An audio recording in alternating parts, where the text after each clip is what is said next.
Elsku hans bjargar, já von hans mannkyn. Syngjum saman, halleluja.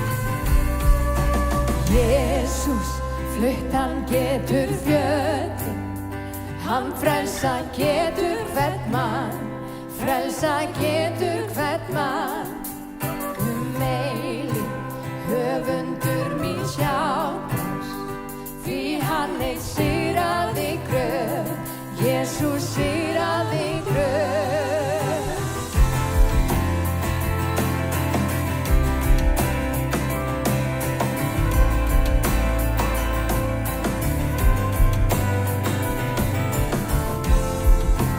Takk við mig eins og ég, öll mín brot og syndir, og endurnýja mig. Féll mitt líf og fylgdi, frelsari allt ég gef þér. Ég gefst þér einu.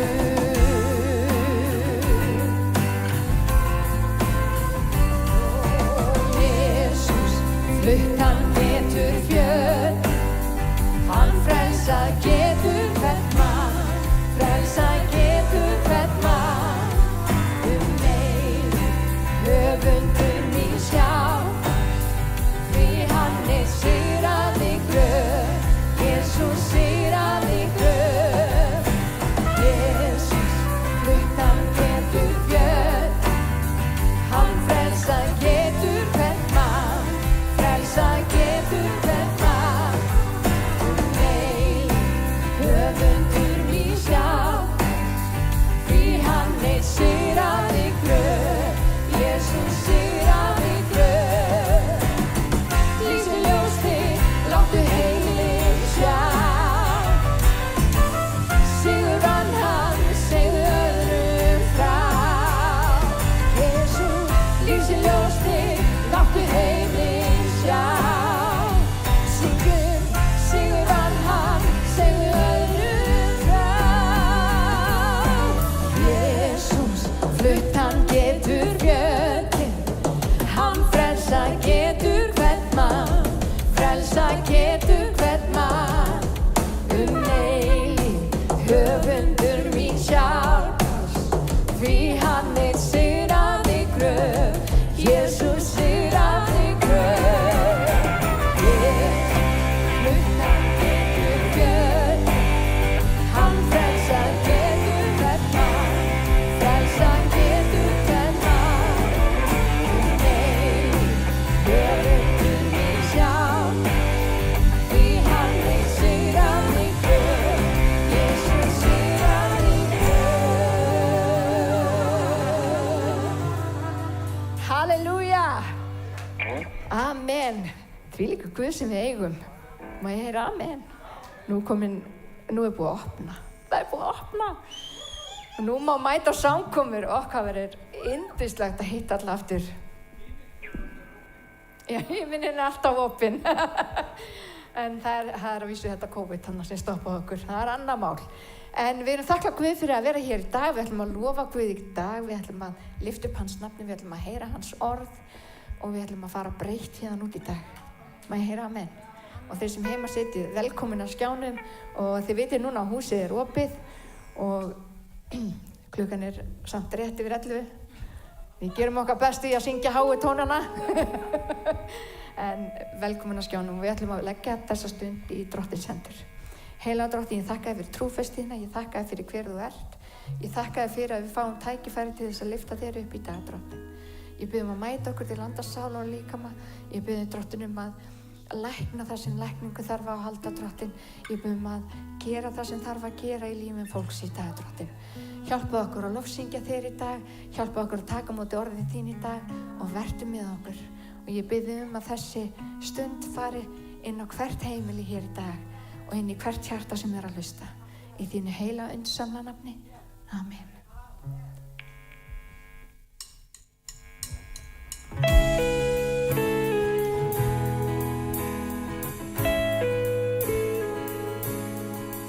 Heyrðu þig, veröldin öll þegar ég seg, sér hver sá. Hér tungl og sól, já til þín. Ekkert hindrar mig, þín lofandi. Drottinn dýrðar, dvel mig hjá. Ég vil vera nærri þér. Ég vil vera nærri þér.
Drottinn Guð minn hér ég krýp á kné og ég þakka þér.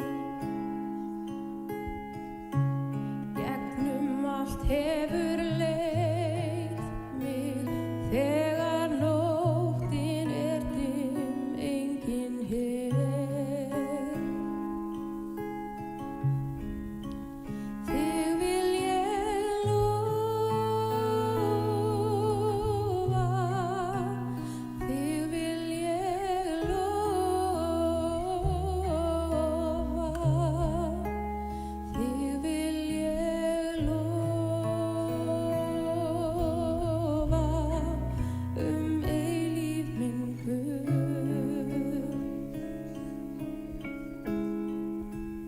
Þig vil ég lofa, þig vil ég lofa, þig vil ég lofa eilíf minn Guð. Þú sem skapaðir heiminn, heldur veröldin í hendi þér. Þú sem skapaðir höfin og lífið sjálft í hjarta mér. Þá lítur þú til mín, heldur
Halleluja, halleluja. Það gott, yndislegt að lofa Drottinn. Og tala hann ekki þegar komið fólk í salinn. Amen. Og þeir sem eru heima, njótið þess að vera með, við biðjum ykkur og bjóðum ykkur. En við viljum láta ykkur vita að nú búið að opna, þannig að þið eru velkomin. Við pössum upp á meðilsreglun okkar meðan svo regla við lýði og grímuskilduna þau verum onni hvort öðru. En öðru liti þá bara dásanlegt að koma saman. Það dásanlegt. Áður við höldum nokkuð lengra, það eitt bænarefni sem langar við leggjum fram fyrir Drottinn. Það kona sem má segja undirlega krabbameini og eiginlega liggur fyrir dauðanum samkvæmt svona úrskurði lækna, en Drottinn ekkert ómögulegt. Og mér langar við leggjum hana í Drottins hendur, biðjum nærveru og snertingu Guðsinn í lífinar og snertingunni í líf fjölskyldu hennar og styrk. Þið með mér í því? Amen. Biðjum líka þið sem heim eruð. Drottinn minn, ég þakka fyrir það má leggja alla hluti fram fyrir þig. Og þér ekkert megn. Þú hefur læknað krabbamein í lífi fólks, í líkumum fólks. Þú hefur gert þau heil, þú hefur gert undur og tákn í lífi og líkama svo margra, Drottinn, allan heim. Og þess vegna við samankomin núna og við erum sammála það að senda orð trúarinnar, orð lækningar og lausnar inn í líf þessara konu sem liggur þarna í krabbameini í Jesú nafni. Í Jesú nafni tölum við lækningu og lausn inn í líkama hennar og segjum vertu heil fyrir nafn og mátt Jesú Krist. Heilagur andi snertir, heilagur andi reisu nú við, heilagur andi gerir heilt. Þannig sannleikurinn í Kristi. Hann máttugur mikill og vill og getur gert heilt í Jesú nafni. Bið fyrir fjölskyldunni, Drottinn minn, aðstandendum öllum. Drottinn, biðum að koma inn í þeirra hjarta, Drottinn, tala til þeirra, leiðum að finna að þú með. Leiðum að finna styrkðinn, leiðum að finna það að þú skilur þið ekki eftir ein í þessari baráttu og kraftur þinn reisir þau öll við hinn sjúka og alla hennar fjölskyldu með í Jesú nafni. Amen. Amen. Halleluja.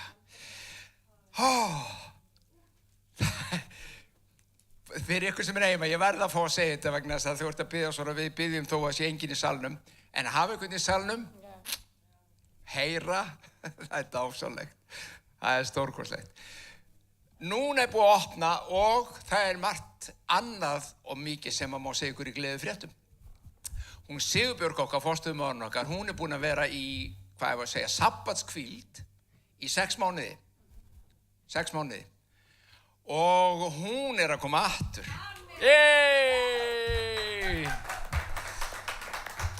Hún kemur aftur, hún mun tala hér næsta sunnudag.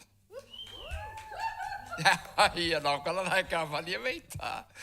Við erum búin að bíða eftir þessu en við erum búin að standa með henni og við vitum það að hún þurfti og vildi og það var Guðs viljum færi þessa sabbatskvíld. En Guð, hann gefur henni líka inspirasjón, hann gefur henni hvatning og lækning og lausn og allt það sem hún þarf. Svo við erum glöð yfir þessu, þetta eru gleðifréttir.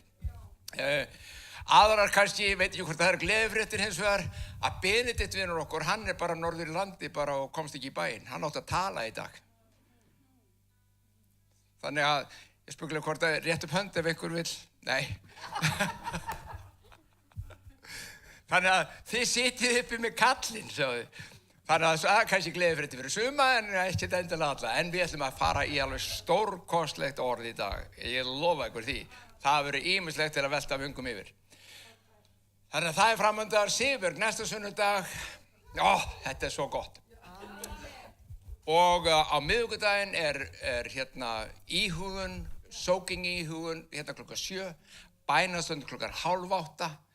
Á 50. síðan fræðslukvöld sendt út eingöngu í streymi. Og ég að gleyma einhverju? Hóparnir okkar að fara af stað, það að fara smáhópar af stað og sumikar hafa meldað ykkur í það og ef þið hafið áhuga á slíku, hafið bara samband, sendið á Smárakirkja eða Halldór eða Sigurbjörg Smárakirkja og við sjáum hvar hóparnir eru að myndast og hvort að það sé ekki eitthvað pláss fyrir þig þar. Að öðru leyti þá ætlum við bara að halda áfram með samkomun okkar og taka samskotið. Kennsla á fimmtudaginn, bara í streymi. Já, bara í streymi. Hvar erum við komin? Númer 4. 4. Ferðalag til frelsis. Ég hvet ykkur til að fylgjast með. Það smátt og smátt ljúkast upp þetta hvernig göngum við inn í frelsi í Kristi. Til frelsis frelsaði Kristur okkur. Látið ekki leggja á þér ánauðar ok. Við ætlum að lifa í frelsinu. Amen. Við ætlum að taka samskotið á skjánum, sjáum þið upplýsingar og við biðum Guðs blessun yfir ykkar líf og þáttöku í slíku. Það er engin kvöð og engin skylda en við erum þakklátt og biðum Guð að blessa fjárhag ykkar og fjölskyldu og líf ykkar allra í Jesú nafni.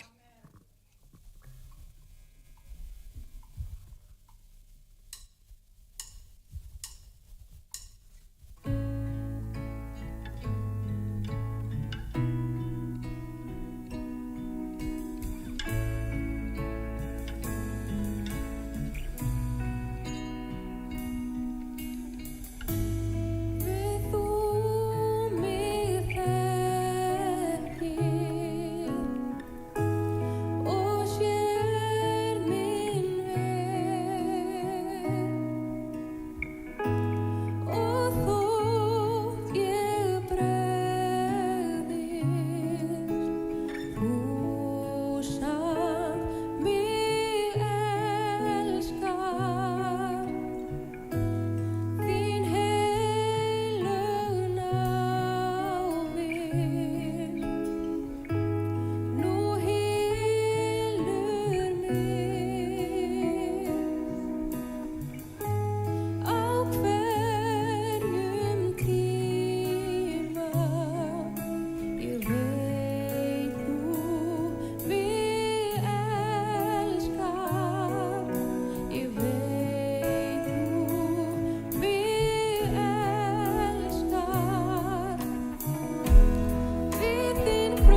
hans nafn mun fjölga, muni fagra nafn hans hljóma og það lýsir mönnum leiðu og greifjör.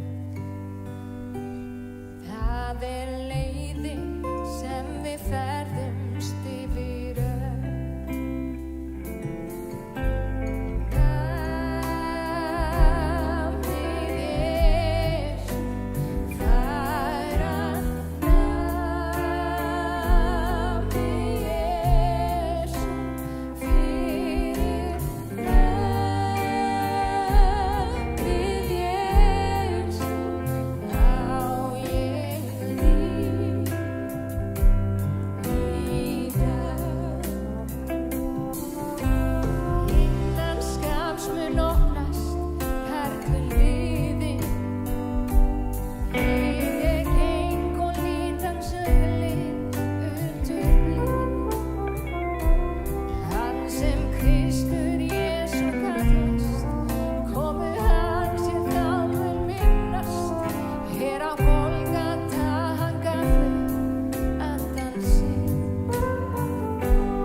Hvað segið þið?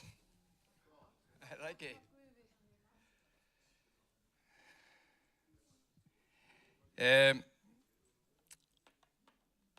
Eins og ég nefndi áðan þá átti Guðmundur Benedikt, ætlaði hann að tala hérna hjá okkur í dag, en hann teftist og forfallaðist og er norður í landi. Svo ég stíg inn og mér langar að vekja máls á dálítið mikilvægum þáttum. þetta náttúrulega allt mikilvægt sem við erum alltaf að segja, okkur finnst það. En eins og þið vitið, þá var búið að leggja línurnar hann og þess vegna Guðmundur, Benedikt og fleira sem að koma inn og við erum að tala réttlæti Krists. Við erum að tala hvernig Guð hefur í Kristi réttlæti okkur. Og að réttlæti okkar ekki eigin verk og eigin gjörðir. Réttlæti okkar kemur aðeins fyrir Jesú Kristu trú á hann. Nú ætla ég að tala nokkuð sem að hefur vafist fyrir sumum. Það þarf ekki að vera að hafa vafist fyrir ykkur sem eru að hlusta, en sé svo að þá þetta gott til þess að hjálpa okkur að greiða úr því. Ef þetta alltaf tæru hjá ykkur, þá þetta fín upprifun.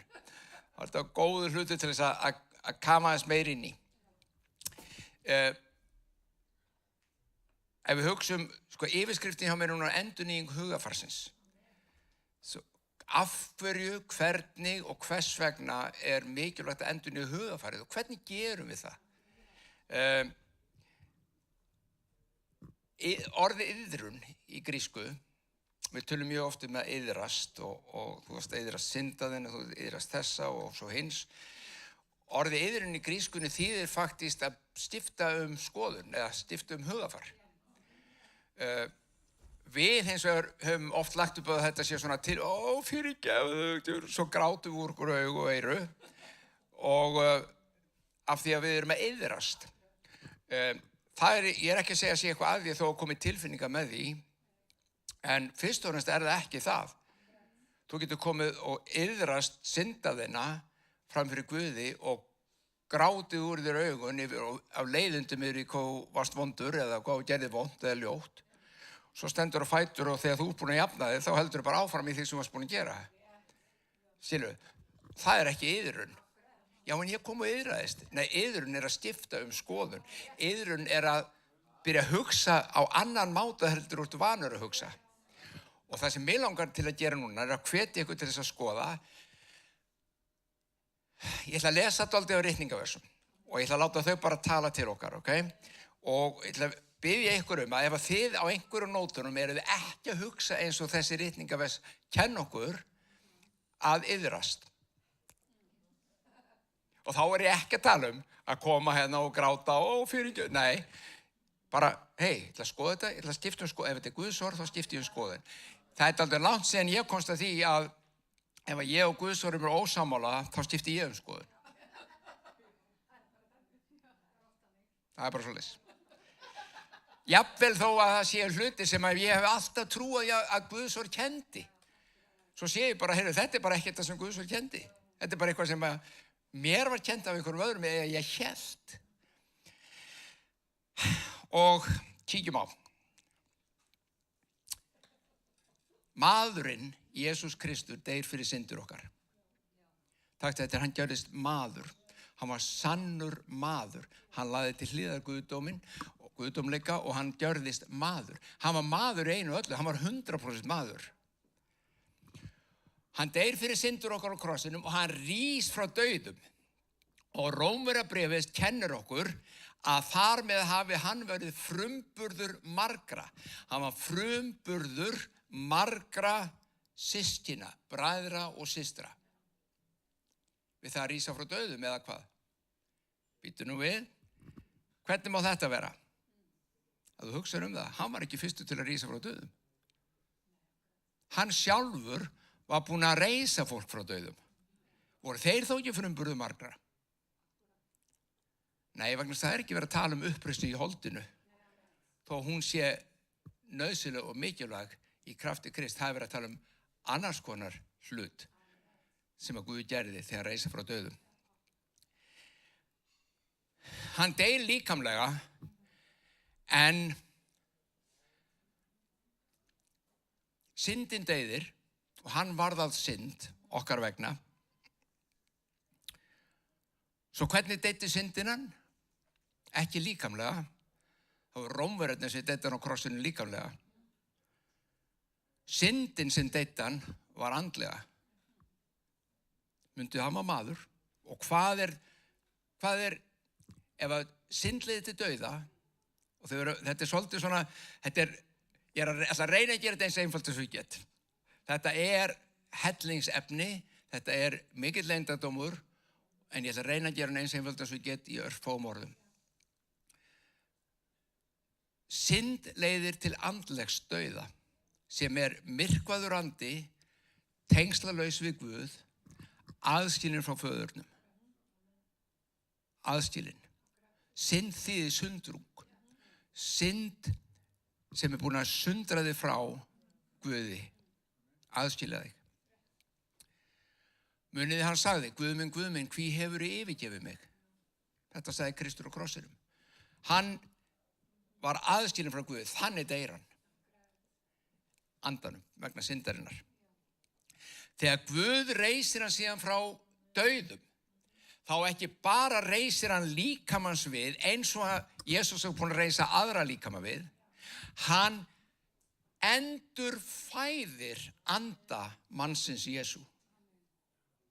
Það ekki allir sem hugsa þetta svona, byrju, hann var Guð, komur hann bara ekki upp sem Guð? Nei, hann var alltaf maður. Má ég fá okkur til að hugsa eitt í viðbót, á himnum hann líka maður.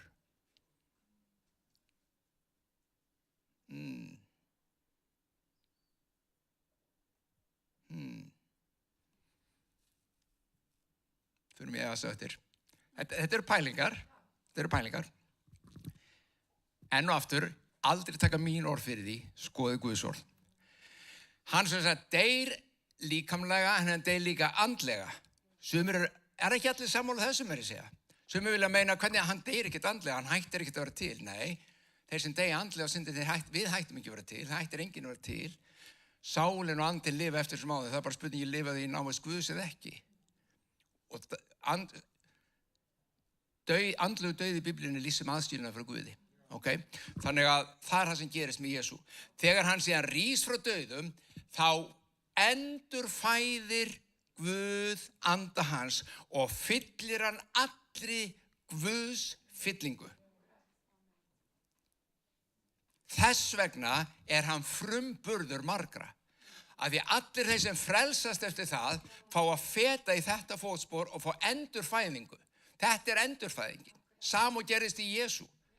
Ef að það var ekki, þá getum við bara sagt, nei við, hvað frumburður margra, það bara örfáir þá. Ég hef aldrei reist frá dauðum. Þú veist, það engir okkar hérna eða það. Nei. Þannig að þá við ekki frumburður, þá við semst ekki kjölfari, við ekki bræður og systur Jesú lengur. Ef að það bara reis upp holdi frá dauðum. Nei, það andinn. Og Biblían full af þess að sýna okkur hvernig þetta virkar og ég ætla að líta á nokkur orð. Hann fyllir hann allir Guðs fyllingu. Lítum aðeins á í Kólossabréfinu 2. Gæti þess, nú látum við ritninguna tala, gæti þess að enginn verði til að hertaka ykkur með heimspeki og hégóma villu, sem byggist á mannasetningum og runnið frá heimsvættunum en ekki frá Kristi. Með öðrum orðum, þetta kemur aðvörun frá Páli. Ekki láta plata ykkur. Ekki láta stela frá ykkur. Ekki láta koma með ykkur að hégóma og villu og heimspeki villur sem að byggjast eingöngu á hvernig maðurinn túlkar hlutina. Guð búinn að gera kraftaverk í lífið þínu. Hann hefur gert stórkostlega hluti sem langt umfram það sem að mannshugurinn skilur. Og svo segir áfram í 9. versi, því að í honum hverjum, Jesú Kristi, býr öll fylling Guðsdómsins líkamlega. Hann rís upp, hann endurfæddur og Guð fyllir hann allir í Guðs fyllingu. Með öðrum orðum, það engin munur, hann bara í Guðdómnum í þrenningunni, fulltrúi mannsins.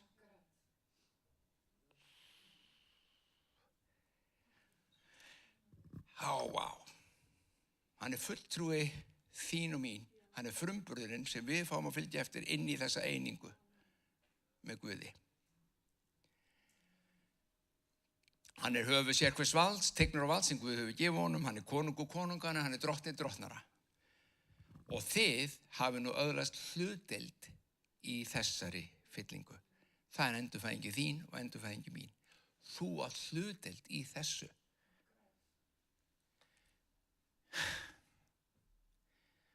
Þarna það sem ég vil sérstaklega að við skoðum hvort við þurfum að skipta skoðun.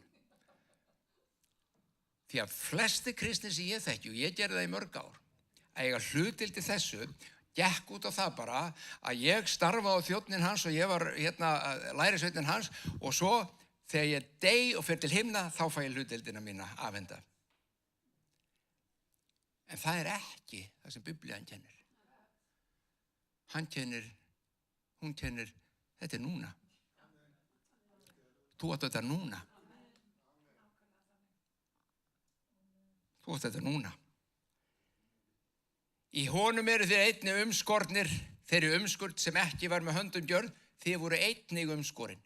Alveg svo þegar andinn sem endurfæddu við upprisuna, þannig varst þú umskorin í hjarta og ég, þegar við gefum líf okkur honum. Við afklæðumst hinum syndu og líkama.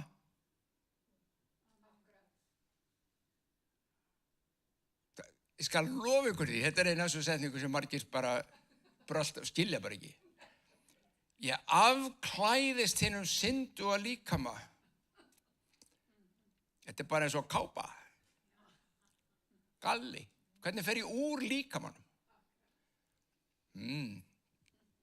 Þegar þeir voru greftraði með Kristi í skírninni, við förum aðeins betur í þetta eftir, í skírninni voru þeir einnig með honum uppvaktir, þarna kemur þetta. Í skírninni, sem sagt þú deyrð á krossinu með Kristi, þú grefur gamla manninn, hann dáinn og í skírninni voru þeir einnig uppvaktir fyrir trúna á mátt Guðs vakti hann upp frá dauðum. Og þá komum við náttúrulega þessu, bara til þess að negla þennan punkt. Því fyrirgefðu, kæri Páll, ef þú heyrir í mér. Ég hef aldrei dáið, ég ekki ennþá dáinn, svo hvernig getur hann uppvakið mig með honum? Eins og hann uppvakti hann úr gröfinni. Það var eins og ég voru útskýr áðan. Hann uppvakti hann hann reist hann frá dauðum úr gröfinni, það rétt, en hann vakti hann í andanum til lífs og fyllingu í Guði og þar egnaðist ég og þú sem nú kristinn okkar líf. Inn í þér, fólk segir bara, ég nú bara maður Halldór minn. Nei, ég ætla bara að segja ykkur, ég ekki bara maður. Ég 1/3 hluta ný sköpun. Andi minn algjörlega ný vera. Sál mín, hold mitt ennþá mannlegt. Og það kemur endurnýjunin. Förum í þá eftir. En andi minn,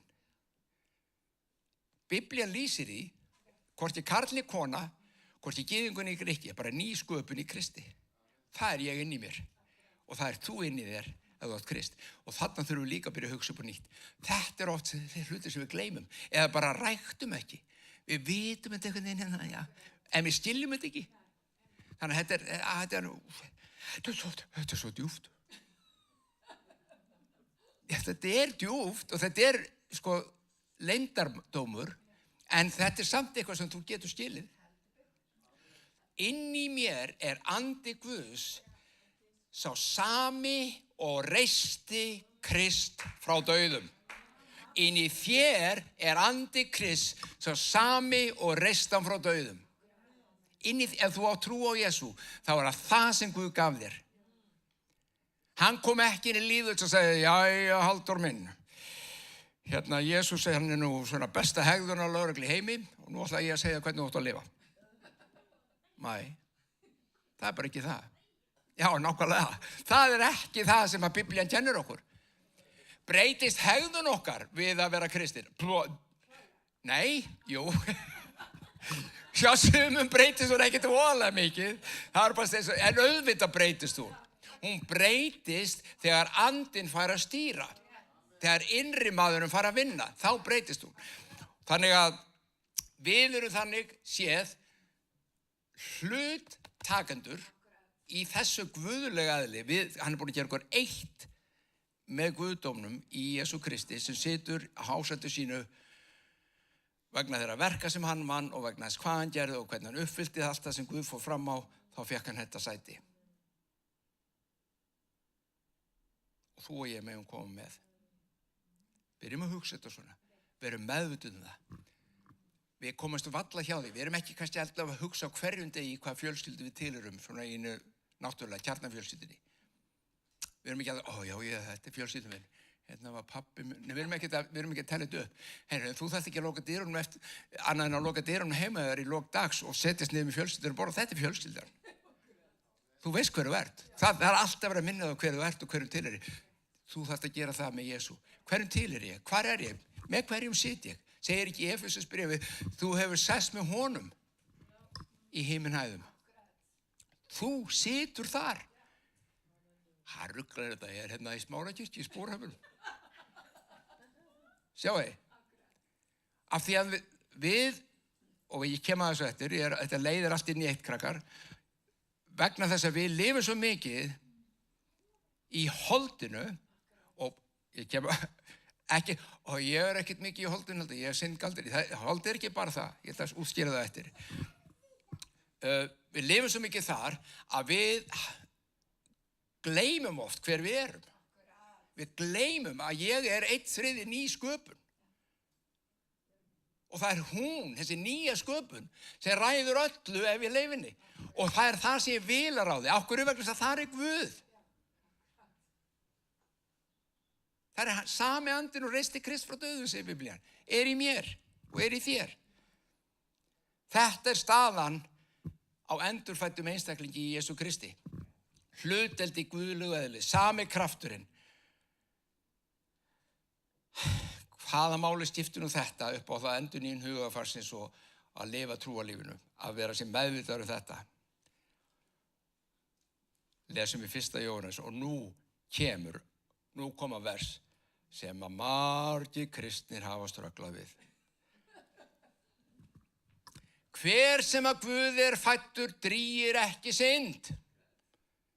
Fordæming 101, 2, 3, 4, það er bara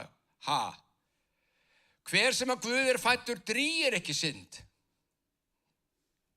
Og þú, ef þú ert í sama hóp og ég hugsaði, þá er ég bara ekki fæddur af Guði. Þú veist, ég gerir rangt. Ég segi rangt, ég hugsa rangt, ég bregst við rangt. Þú veist, ég er að reyna að losa mig við það mest mikið að eins og ég geta sjálfsögðu því ég vil lifa hreinu og góðu lífi.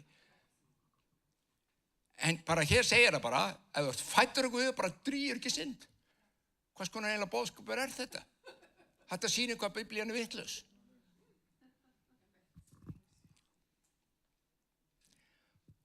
Við höfum að lesa áfram.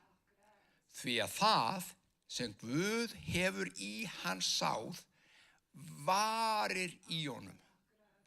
Hverju sáði Guð í mig og hverju sáði hann í þig? Endurfæddum anda Guðs fylltan af guðlegu eðli. Það er andiðinn, þinn innsti maður. Það er hinn raunverulegi Halldór. Það er hinn raunverulega Sigga, hinn raunverulegi Jón, hinn raunverulegi Pétur. Það er þú. Hann, þessi endurfæddi andi, getur ekki syndgað. Af því hann er fæddur af Guði. Guð syndgar ekki. Þannig að andiðinn er það eina hreina sem þú átt. En þetta eina er ekkert pínulítið. Þetta eina skiptir sköpum fyrir líf okkar. Þannig að inn í þér og inn í mér endurfættur fólki Guðs er andinn endurfættur alveg og við erum eins og hann gerði fyrst með Jesú og við vorum síðan, hann var frumburinn og við komum eftir, það er hann búinn að gera. Og inn í okkur getum við ekki syndgað. Þannig að bara eitt skipti fyrir öll, hætta gangin í fordæmingu, við lesum þetta eftir, út af því að þér finnst vera að bregðast, þú bara farin að efast, margir hafa efast hvort þeir séu fæddir af Guði vegna þess að þeir gera rangt. Þegar Biblían segir að þú ert fæddur, þá getur það ekki. En það verður að tala andaðinn. Hann er hreinn, hann er tær. Getur þá ímyndaðir hvað er mikilvægt að lifa innan frá og út en ekki utan frá og inn.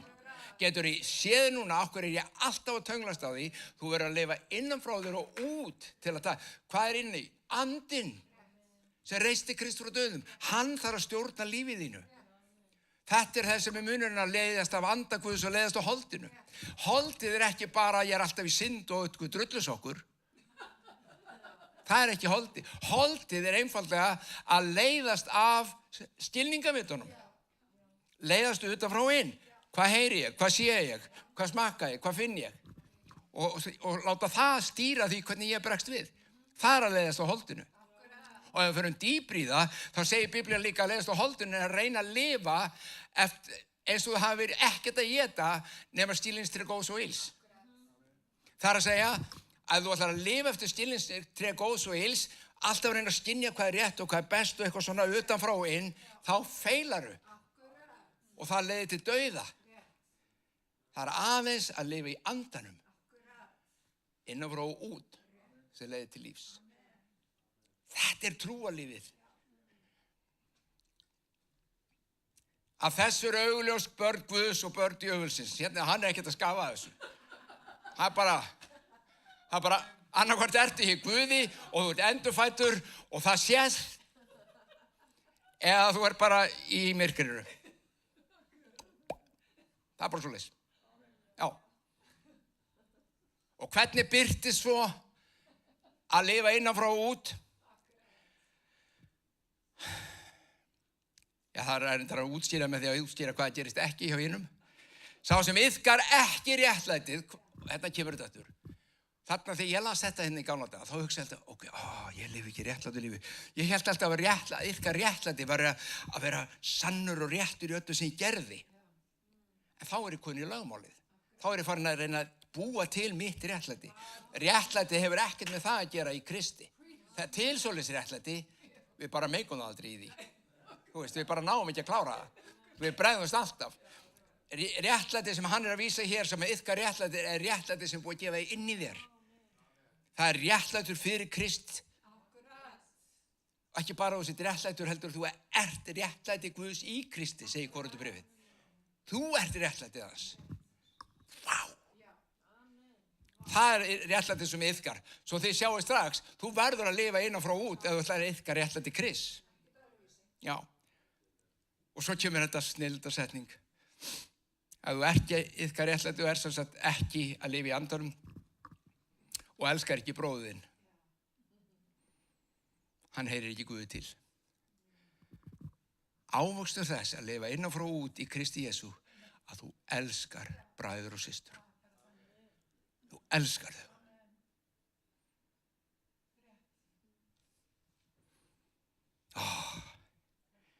Og þá segir þú kannski, já, en ég alltaf að gera eitthvað rangt. Förum þá í Rómarbréfið. Nú því engin fordæming fyrir þá sem tilheyra Kristi Jesú. Hví skildi hann segja þetta? Vegna þess að það klassískt hjá okkur að trúa því að við séum Guðs, en af því að við erum alltaf að feila og gera eitthvað skandal eða gera rangt. Ég ekki að tala um einhverja skelfilega syndir eins og við köllum það stundum. Guð gerir enga mun á því. Sömum, já, hann nú bara í ræsunu, það stórsynd, sjáðu. Hann nú bara alltaf að halda framhjá, það stórsynd. Já, hann nú svona og hún nú þannig, það stórsynd. Biblía segir, það engin munur. Baktal. Ofát. Úps, segi hennu bara. Á, hættu þessu. Akkur ofát synd? Akkur baktal? Og veistu hvernig við klæðum þetta? Nei, ég ekki þetta baktalabindi. Bara þurft að tjá sannleikann fyrir einhvern. Og ég treysti honum best til að heyra þetta. Hann fyrir ekki með þetta lengra. Nei. En þó að við klikkum með þessum hlutum, þá engin fordæming fyrir þá sem tilheyra Kristi Jesú.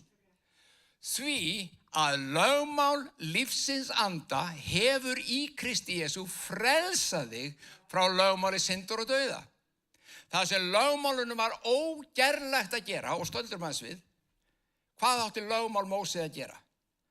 Lögmál Móse átti að koma því í kring að þú lifðir réttlátu lífi, sem við vorum að lesa um áðan. En lögmáli gat ekki gert það í þér. Lögmáli gat ekki breytt hjartanu þínu. Lögmáli sagði þér bara hvað þú áttir að gera og ef þú gerðir ekki, sem var alveg pottið 100% að þú gerðir ekki, þá bara skammaði lögmálið þitt. Rómarbréfið segir, Páll segir í Rómarbréfinu þetta, hann er eins og harður eiginmaður. Leiðilegur. Hann krefst þess að þú eldir svona mat á sunnudögum. Hann krefst þess að þú gólfin sé alltaf hrein þegar þú gefur heim. Hann krefst þess og svo þegar þú klikkar á einu þá ertu bara ómögulega því að það er allt undir. Þú veist, fyrst þú skúraðir ekki gólfið, kellingin mín, þá er matur og vondur líka, sjáðu. Þetta er lögmálið. Hann er harður húsbóndi, segir Páll í Postulasögunni, í Rómarbréfinu, hann er harður og lögmálið gat ekki, þó að lögmálið verið tært og hreint, sjáðu. Lögmálið vísa okkur alveg vilja Guðs og hans ástand og hreinleika og heilarleika, gerði það, en gat ekki fengið þig til að lifa þar. Gat ekki fengið manninn til að lifa þar. Lögmálið var gott, en maðurinn brást. Það sem lögmálunum var ógert að því leyti að það mátti sín einskis fyrir holdinu. Hvað annað? Skilningaviturinn okkar utan frá einn réðu bara ferðinni. Ekki girnast þetta. Já, mér langar í það. Ekki girnast. Já, hún er svo falleg. Já, hún er kona eiginmannsins. Hún er eiginkona mannsins. Hérna í næsta húsi. Já, ég veit að þetta er alveg skelfilegt. Þetta er alveg. Og svo farið samvinskupið. Lögmáli segir þú eigir ekki að gera þetta. Lögmáli segir þú eigir ekki að bera ljúgvitni. Lögmáli segir þú eigir ekki að stela. En holdið. Að þú engan kraft í holdinu að ráða við þetta. Engan. Mundu, ég heyri alveg sem að segja, já, ég er nú bara mestuleiti mjög gott hjá mér, sko. Sorry. Segur við eitt, segur við allt, segir Biblían. Segur við eitt, segur við allt. Engin leið.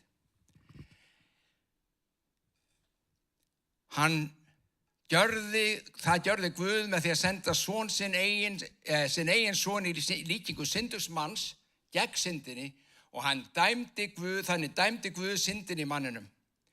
Þannig varð réttlætiskröfu lögmálsins fullnægt hjá okkur sem lifum ekki eftir holdi heldur en eftir anda. Ég gleym ekki þegar ég var nýlega kominn til trúar og ég var alveg, ég ætla að lifa í andanum, Ég veist ekki hvað það var, en bara að lifa í andanum. Og veitir hvað það gekk út á aðalega? Svona að reyna að vera alltaf í bænum að heyra, Guð, komdu, eins og hann væri eitthvað staðar annars, það er heldur en í mér.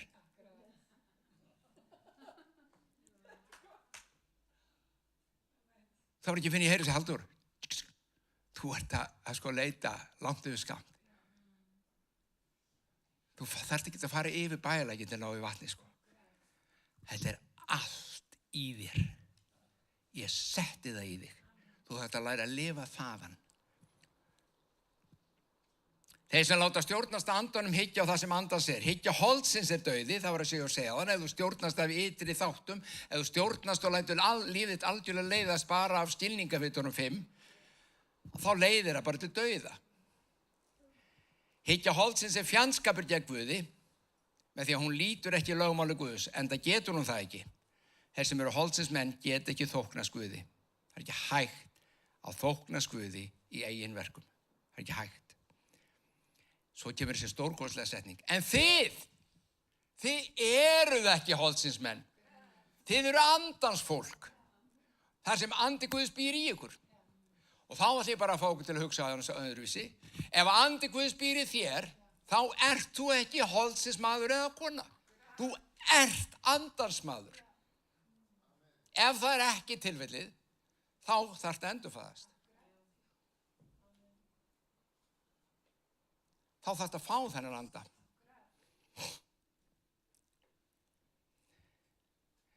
Stökkast niður í 11. vers. Ef andi hans sem vakti Jesús frá dauðum býr í ykkur, þá mun hann sem vakti Krist frá dauðum einnig gera dauðlega líka með að lifandi með anda sínum sem í yður býr. Því brýni ég ykkur bræður, þá ég konið 12. kafla. Sjáu hvert við erum að fara. Þú átt anda Guðs innan með þér. Þú ert endurfæddur í andanum eins og Kristur. Þú átt þetta líf. Við, þar sem við erum þar fædd, þá lifum við þaðan. Við lifum ekki utan frá inn, við lifum innan frá út. Og þetta sem innan í getur ekki syndgað. Þess vegna er svo mikilvægt að láta það ráða ferðinni. En það og þess vegna er engin fordæming heldur fyrir það sem í Kristi Jesú. En það eru hlutir í líf okkar sem eru enn að taka breytingum. Og það segir hér í Rómarbréfinu, því brýni ykkur bræður að þér vegna miskunnum Guðs bjóði fram sjálfaður að lifandi heilari Guði þóknanlegri fórn, það er sönn og rétt Guðstyrkuna í yðar hendi. Hegðið ykkur ekki eftir öldhassar heldur taki háttaskiptum með endurnýjungu hugarfarsins.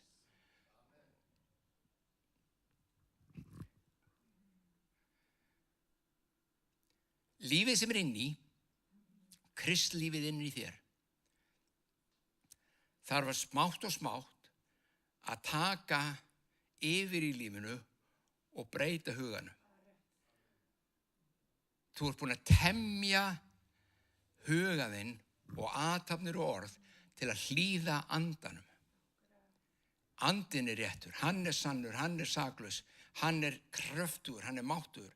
Þannig að ég vil að það ráða ferðinni, þá rödd sem þar talar, þá smátt og smátt beygir hugurinn sig undir það.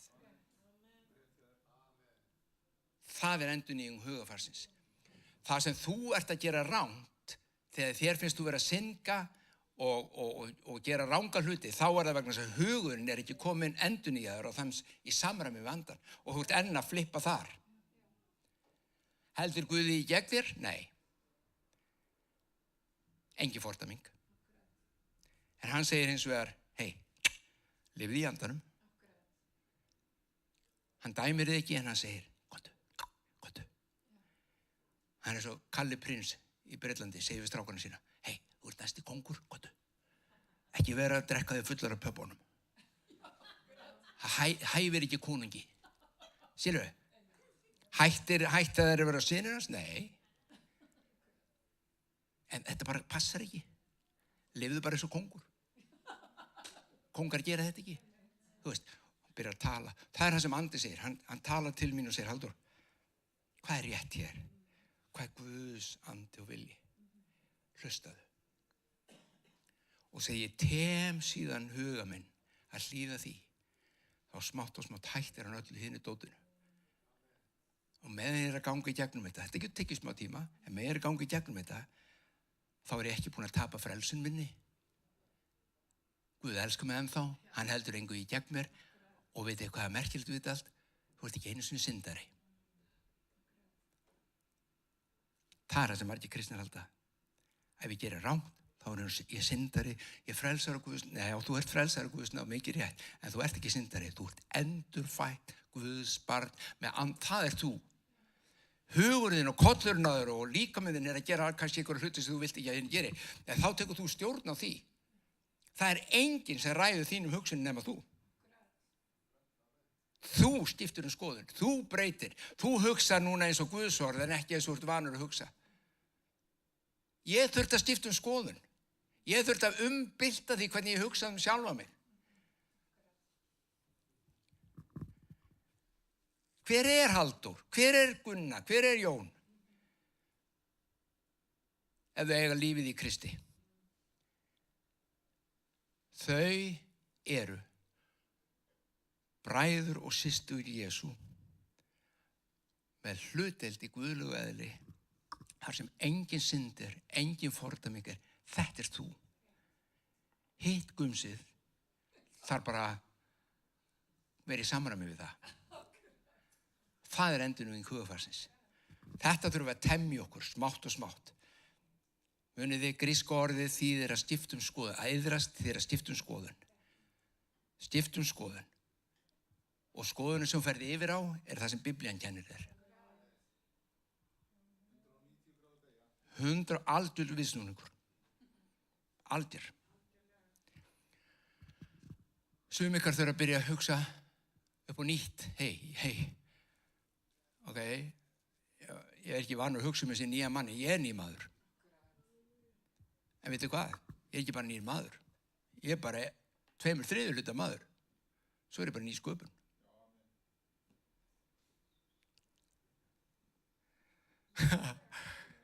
Hann þessi 2/3 maður sem að ganga frá mig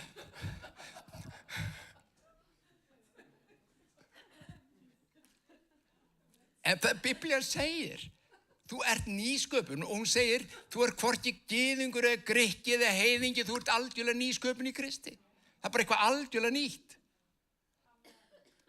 Engi fordæming, þó klikkir, muna, lifa í andanum, lifa því að endurnýja hugafarið, í stað fyrir að fara alltaf í baklás, munið, ég manna, það er hroll, og ég hef stundum notað þetta, þú, áður fyrir, þú varst fjötraðir í einhverja synd og einhverja ranga hluti og hvað kom maður oft fram til fyrirbæna?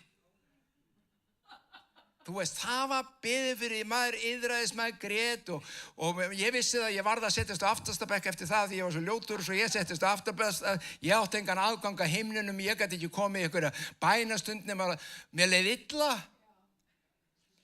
Svo komu hver predikunarfæður að reka út af mér og ég veit ekki hvað var ekki gert til þess að bjarga mér úr þessu ástandi. Og ég var fullur af samviskubiti og sektarkennd og fordæmingu. Samt segir Biblían, engin fordæming. Já, þú getur trútt tala, herra Biblía. Ég bara fullur af fordæmingu. Ég bara fullur af fordæmingu. Og af hverju?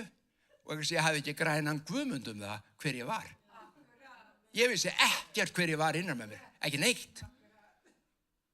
Það var ekki fyrir svo opið mér að koma og segja, þetta ekkert, ég ekkert að lifa trúlifin eins og Guð ætlaði því að gera. Ég bara einhvers staðar, ég veit ekki hvar ég Já, ég út á túni hérna, ég þarf bara að koma mér inn hérna og byrja að hugsa eins og Biblían segir, tala eins og Biblían segir og játa það hver ég í Kristi. Ég hlutdeild í guðlegu eðli og þar engin synd. Það sá hluti sem á himinin. Það sá hluti sem situr í himninum. Og þegar hún tökum og ég mér að lifa innan frá út, þá tekur hún smátt og smátt yfir þessar hugsanir sem þurfa að endurnýjast. Því þær eru vanar að hugsa eftir holdinu. Ég vanur fram að því ég mæti Kristus, skil þetta ég hugsa eftir holdinu, bregðast við eftir holdinu. Nú þarf það að breytast. Og enn eitt sem þurfum að breytast. Því ég fattaði þetta. Þú ert alltaf elskaður af Guði. Guð elskar þig alveg sama hvað. Og segja ykkur hvernig, þegar þetta, ég þorði ekki að hugsa þessu hugsun, þegar hún kom fyrst hjá mér, hann leið mér illa.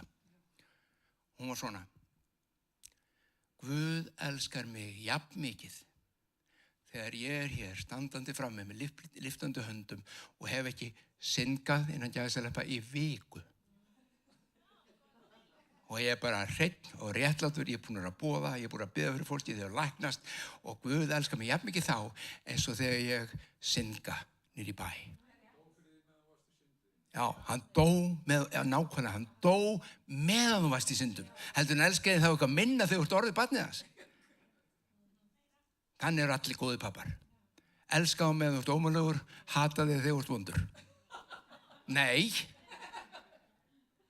Þetta er skekkjan. Það er þetta endurnýjun. Við erum bara að byrja að hugsa allt öðruvísi. Við verðum bara að temja okkur það. Og ég lofa ykkur í elsku vinur og ég ætla að ljúka með þessu. Þá kemur frelsi í lífið þitt og þá fær Ísland að snerta Krist. Halleluja. Faðir mig við þökkum þér að við megum kíkja í orðið þitt, megum skoða, megum lesa, megum læra. Opinbera þetta fyrir okkur, Drottinn. Ég veit að þetta er svo margt sem er öðruvísi heldur kannski vön að hugsa. En hjálpa okkur að sjá hvernig við endurnýjum hugafar okkar. Iðrun er að endurnýja hugafarið. Iðrun er að skipta skoðun, breyta hugsunum okkar. Og það segir í Rómarbréfinu, ég sagði það ekki, elsku vinir, til hvað segum við að gera þetta? Svo að þið vitið hver vilji Guðs er hið góða, fagra og fullkomna. Þetta eru skref. Þú ferð yfir í góða, yfir í fagra og yfir í fullkomna. Með endurinn Guðfarsins. Guð bless ykkur og ykkur sem eru heima. Takk fyrir í dag.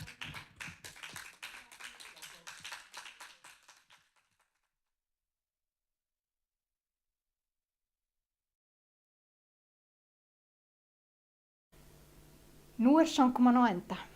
Við þökkum þér fyrir að hafa verið hér, en við værum alveg til í að sjá þig hér í kirkjunni okkar. Við erum kirkja fyrir þig.